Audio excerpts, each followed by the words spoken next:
कामीला होऊ शकतो असं दिसतंय? एकतर ही केस जी आहे ती अत्यंत घृणास्पद आणि अतिशय छोट्या एका मुलीवरती तिच्या भोळेपणाचा फायदा घेऊन तिच्यावरती बलात्कार आणि खून अशा पद्धतीने घडलेला आहे आणि त्याच्यात तो आरोपी दोषी आहे असं न्यायालयाने स्पष्ट केलेलं आहे.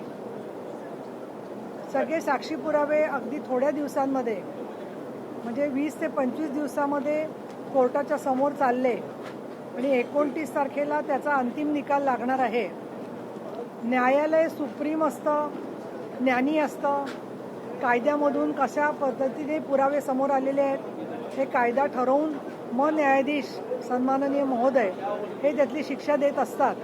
परंतु मी ते नम्रपणाने सांगू इच्छिते की याच्या पूर्वीच्या घटनांच्यामध्ये मग कोपर्डीची घटना असेल किंवा अन्य ठिकाणी नव्या मुंबईमध्ये झालेल्या बलात्काराच्या घटना असतील, ज्या वेळेला बलात्कार आणि खून दोन्ही झालेला असतो त्याच्यामध्ये फाशीची शिक्षा ही दिलीच जाते.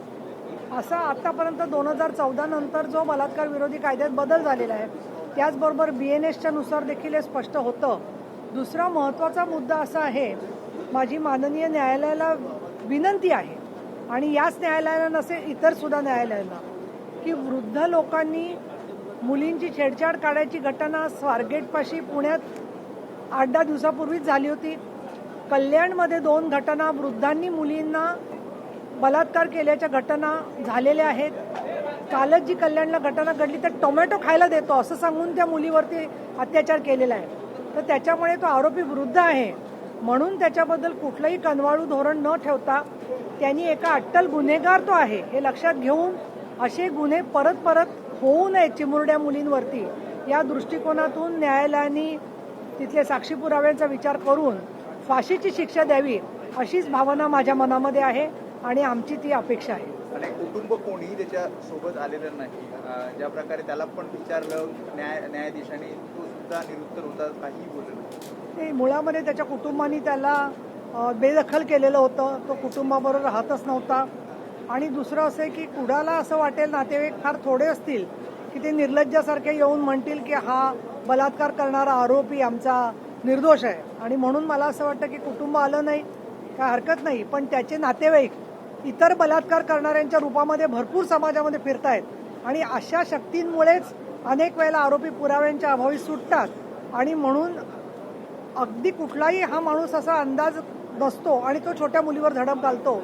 अशा ज्या घटना घडत आहेत तर मला तर वाटतं सरकारने या मुलींच्या संदर्भात जे कायदे केलेत, कमिट्या केलेल्या आहेत, पण ठिकठिकाणच्या पोलीस स्टेशननी अशा प्रकारची हिस्ट्री असणाऱ्या लोकांची ऑफेंडर्स लिस्ट ठेवून ती देखील लोकांना जर का आसपासची कुठे तपासणी करून घ्यायची असेल तर ती उपलब्ध करून दिली पाहिजे की या माणसाची किंवा अशा लोकांची काय काय प्रकारचे लोक गुन्हे करून संभावितपणे वावरत आहेत त्याची देखील प्रतिबंधात्मक कारवाई झाली पाहिजे.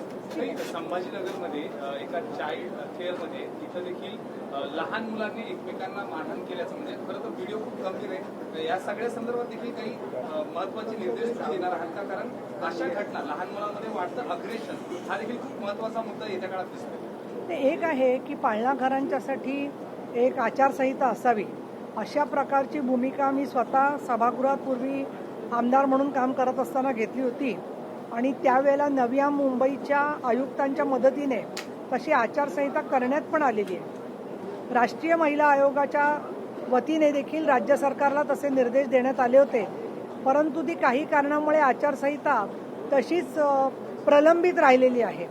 आता ज्यावेळेला बदलापूरची दुसरी घटना घडली त्याच्यामध्ये प्रायमरी शाळेत जाणाऱ्या मुलांसाठी सुद्धा ही आचारसंहिता लागू आहे, परंतु शिशु वर्ग म्हणजे जे 3 वर्षाच्या आतली बालकं आहेत ते महिला बाल विकासच्या तर्फे त्यांच्या आधिपत्याखालचे ते पाळणाघरं असतात आणि म्हणून त्यांची याच्यामध्ये जबाबदारी येते की त्यांनी या संदर्भामध्ये पुरेसे लक्ष ठेवणारे लोक केअरटेकर्स तिथे ठेवले पाहिजेत, ते प्रशिक्षित पाहिजेत.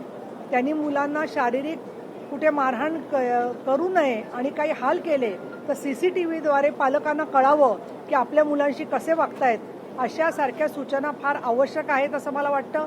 छोट्या मुलांना त्या काही कळत नाहीये त्याच्यामुळे त्यांनी अशा पद्धतीने मारहाण केलेली आहे.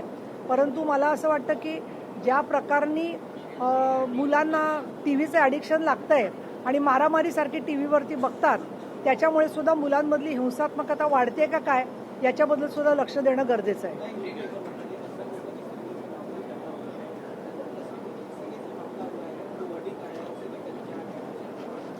एक तो राज्य सरकार ने बहुत ही गंभीरता से ये केस को लिया है, लेकिन हमेशा राज्य सरकार गंभीर ही रहा है, लेकिन कभी कभी न्यायालय में उसमें बहुत बार सबूत लाना, फिर गवाहों की जो कहना है वो सामने लाना, सरकारी वकील का अपॉइंटमेंट होना, ऐसे मुद्दों पर डिले हो जाता है. लेकिन ऐसे स्थिति में जल्द से जल्द ये सुनाई दिया और वो आखिरी नतीजे तक पहुंचा है कोर्ट. उसके लिए मैं कोर्ट की बहुत आभारी हूँ.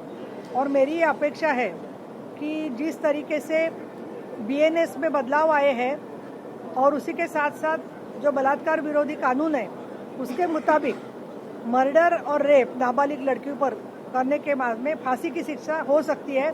अभी तक कोपर्डी में, नए मुंबई में, पवना नगर में जहाँ जहाँ ऐसी घटना हुई है वहाँ पे फांसी की सजा हुई है.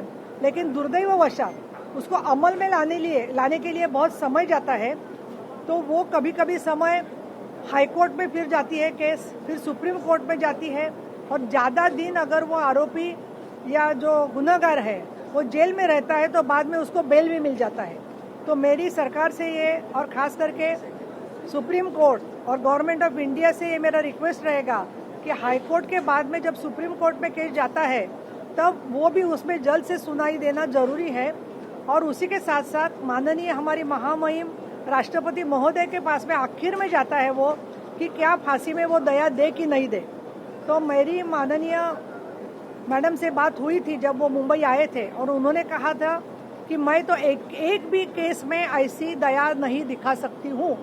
तो इसके लिए मुझे लगता है बहुत बड़ी राहत है हम नागरिकों को, महिलाओं को. तो ये सब ध्यान में रखते हुए फांसी की सजा तो होनी चाहिए, लेकिन उसको अमल में लाने के लिए भी कुछ काल विहित मर्यादा होनी चाहिए. 6 महीना है, 1 साल है, उसमें उसकी अमल बजावनी होना जरूरी है. Thank you.